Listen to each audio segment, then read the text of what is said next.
In this video, I'm going to show you how to do Emily Ocker's circular cast on. So I'm just going to show you some photos from my beaded lace knitting before we start. So this book is available from Amazon.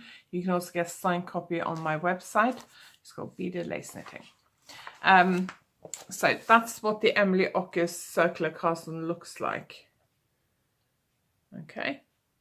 And there are photo instructions here for how to do it. Okay, but I'm going to show you how to do that now. So for this video, for this tutorial, you need some yarn, you need a crochet hook, and you need some needles. You can either use double pointed needles. If you do, you need 5, or a circular needle and the magic loop technique.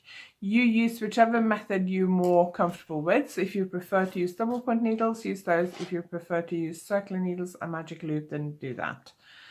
You need a crochet hook. I've actually mislaid all my crochet hooks. I can't find them. So I'm just using this little tiny short double-ended one that I actually just use for picking up dropped stitches. I would recommend a normal crochet hook, preferably one which has just like a thin shaft, rather than the one that have like a sort of big plastic or rubber bit for you to hold, you know, like the comfort hook ones. You'll see why in a minute, but I'm just going to use this, which will work fine. So I want you to hold the yarn so that the tail end is in your right hand and the working yarn end is in your left hand. So you don't hold it right at the tail. You want to pull out a little bit of a tail so you can weave it in later, and then tail end in your right hand, working yarn end in your left hand. And you're going to make a loop. So you're just going to take the tail end and like make a loop and cross it over the working yarn end so that the tail end, the yarn is in your right hand, kind of crosses over the top. Can you see that? And you want to just turn it in, make it into a loop, not too big but not too small either. So I don't know how big that is, about an inch maybe, I don't know, a couple of centimeters. And then you're not going to make a knot or anything. And I'm going to use the smaller end of this. Now you want to use a crochet hook that's similar size to your knitting needles or slightly smaller. You don't want it any bigger. So if you hold keep your finger over where the yarn is crossing over each other, and then also hold your hook in your right hand. It will be easier once you've done the first stitch. You can then it will make it a bit easier because you don't have to hold on to this bit. Tension the yarn as normal in your left hand. Some people crochet with the yarn in their right hand, and if that's you, then that may still be okay. I haven't tried it because I crochet with the yarn in my left hand, so I haven't tried it with the yarn in my right hand, but you can give that a go if that's how you normally crochet. So you're going to start off by taking the crochet hook in through that loop. So just go in through that loop, take the yarn over the hook, just like you would normally do for crochet, and pull it back through to the front of that loop. And then yarn over, oops, hang on, yarn over, and then pull it through the loop that you made. Okay, hang on, made that. And then just pull that tension tight. So it's not too tight. You want to be able to, you need to be able to slide it off the crochet hook, but you don't want it too big either. So now you're going to go in through the loop, yarn over the hook, bring that yarn back through to the front, like that, yarn over, and pull it through that loop that you made. There we go. And then make the stitch, make sure you tension the stitch so it's about the right size. Yarn in through the loop, yarn over the hook, pull it back through, and then yarn over the hook and pull it through. So now I've got 3 stitches. Now I want to do 8 in total. So in through the hook, in through the loop, yarn over the hook, pull it back through to the front, yarn over, and pull it through the stitch. So I find it easier if I actually hold the loop with my thumb and my index finger rather than just let it kind of flap on its own, because then it's difficult to get the hook in. So I tend to hold it like that, and then I just take the working yarn over my middle finger. you can hold it like that. So you can hold it with your thumb and your middle finger and then have the tension yarn over your left index finger if you prefer. Okay, so in through the loop, yarn over the hook, bring it back through to the front, yarn over, and oops, split the yarn a little bit there, yarn over and through. There we go, 2, 4, 5. In through the loop, yarn over, bring it back to the front, yarn over and through the loop. There we go, 2, 4, 6. So we've got 2 more to do. In through the loop, yarn over, back through to the front, yarn over and yarn over and pull it through that stitch. There we go. So I've got 1 more to do. In through the loop, yarn over, back through to the front, yarn over and pull it through that stitch. There we go. So we've got 2, 4, 6, 8. So now you want to slide those stitches onto 2 double pointed needles. If you're using circle needles or magic loop, you can do that instead. Just slide them all onto 1 circular needle and then divide it for magic loop. I'm actually going to use double pointed needles. Okay, so I'm just going to pull the tail to make that, hang on, to make that loop a bit smaller. So you don't want to pull it really tight, but you don't need a massive loop at the moment either. And then I'm going to, so if you have a crochet hook with like just a one with like this, just like the handle is quite thin, like that kind of thickness, you might be able to just slide the stitches down the blunt end and take them off. But I don't want to pull them over here because then that's going to make it big, make the stitches bigger, plus this end is bigger as well.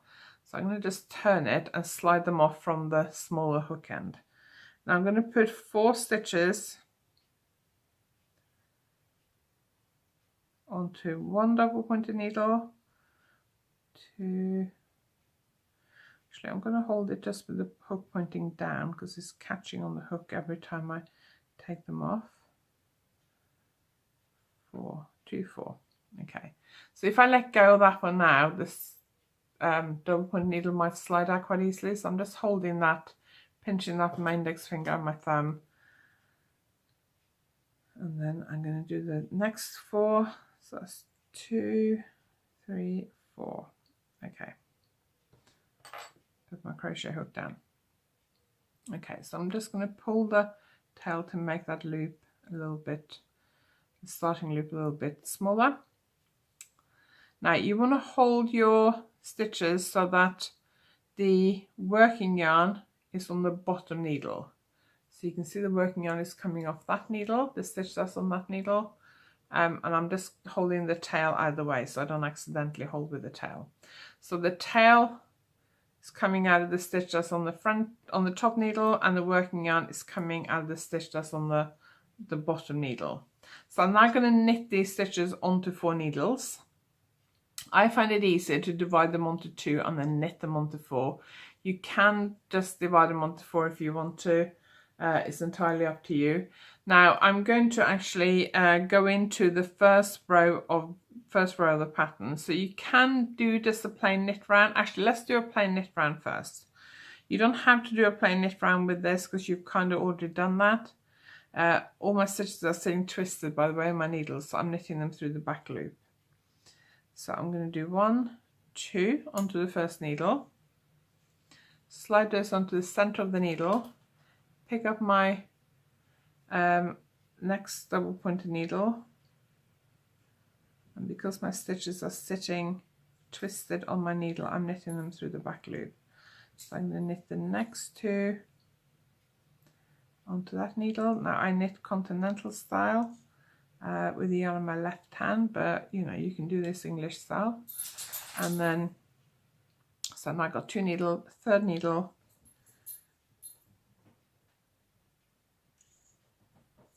if you can hear anything in the background, it's just that my dog moving around. He usually ends up barking or something when I'm trying to record.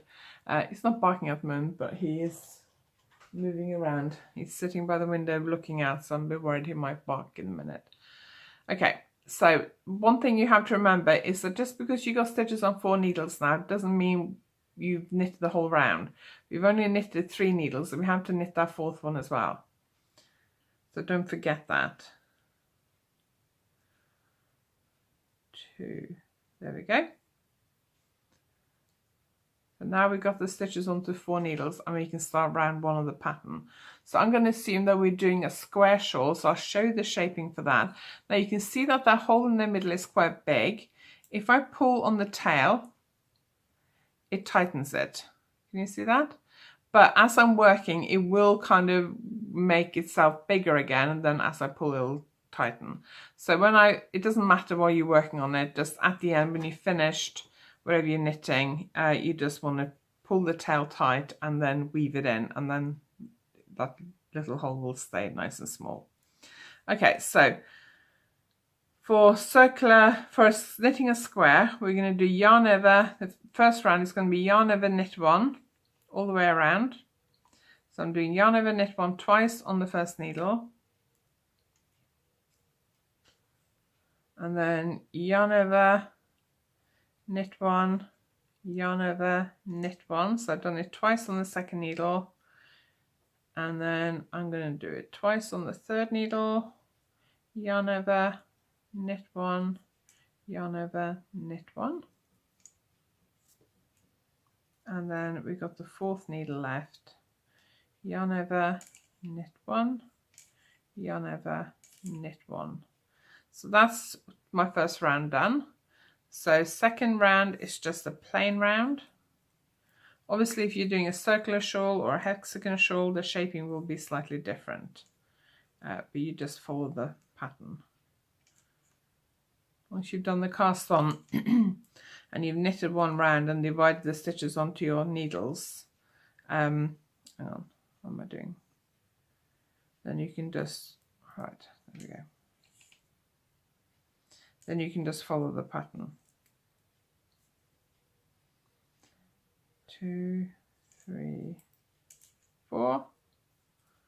Okay, and then we're going to do the next one. 1, 2, 3, 4. I think this is the 4th needle. 1, 2, 3, 4. So you can of course use markers to mark where the beginning of the round is. I haven't bothered for this. I can tell where I'm at when I'm at the beginning of the round, because I can tell that that first stitch, which was a yarn over on the first row, has been knitted. So I can tell that I've done the yarn over round plus a plain round. So I'm now going to do yarn over knit 3. 1, 2, oh, hang on. My yarn is catching on something. 3, yarn over knit 1. This point obviously doesn't matter whether you do continental style or English style. Just do whatever you normally do. So my yarn got caught on something at the edge of my table. So we're going to do yarn over knit 3. So each needle, the advantage of doing it this way when you're knitting a square is that each needle is basically the same. So yarn over knit 3, yarn over knit 1. Yarn over knit 3. Oops.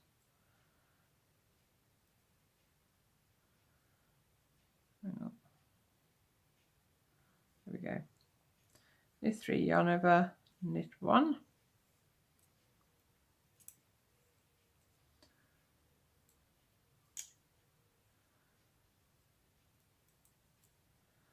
Yarn over knit 3,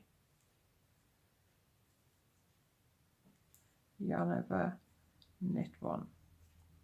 Okay, so then you just carry on shaping and knitting as per the pattern, and when you finish you can see that hole in the middle has got bigger again.